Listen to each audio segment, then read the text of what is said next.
Hey, what's going on? Ryan here with Intersection Records, and unfortunately learned of the passing of founding Yardbirds guitarist Chris Dreja at the age of 79. He was in the band when it was inception in 1965 all the way through their short but influential career ending in 1968.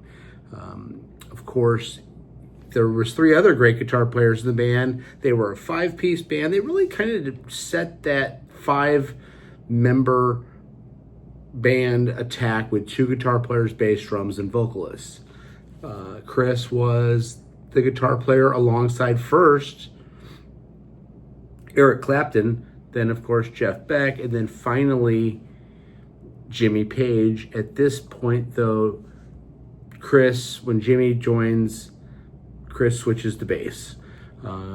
Again, news was broken by his sister-in-law, Muriel Levy, who said this: "It is with deep sadness that I have to announce that my brother-in-law, Chris Dreja, the former member of legendary band, the Yardbirds, rhythm guitarist and also bass player, has passed away after years of health problems." Levy writes, "I share the pain with my sister, Kate, who took care of him during those years, and his daughter, Jackie, may he rest in peace." He was born in Surrey, in England in 1948, again, joining the Yardbirds along with Keith Ruff, lead guitarist Tom Him, bassist Paul Samuel Smith, and drummer Jim McCarty.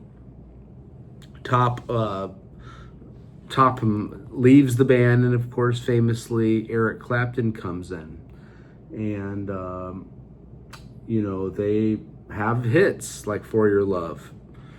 But really, it's when Jeff Beck joins the band that they really kind of take off and really become influential, especially to American bands. Think of bands like Aerosmith with that two-guitar attack. Even bands like Thin Lizzy with the two guitars. The Allman Brothers, Leonard Skinner. It really goes on and on. These bands, Tom Petty and the Heartbreakers, very influenced by the music that Chris did with his bandmates. Again, switching to bass later. After the Yardbirds break up, he does continue in music. Here's what he says about switching to bass: "I wasn't that good on bass, but I had loads of energy." And sometimes energy can just be fun for a guy that's bouncing around and bringing some stage energy. Now Jimmy got a chance to show what a great chord and riff player he was.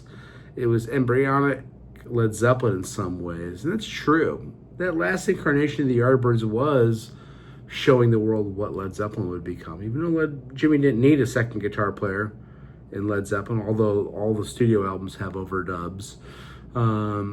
Anyway, rest in peace. We've unfortunately lost another seminal member of a huge band in the Yardbirds.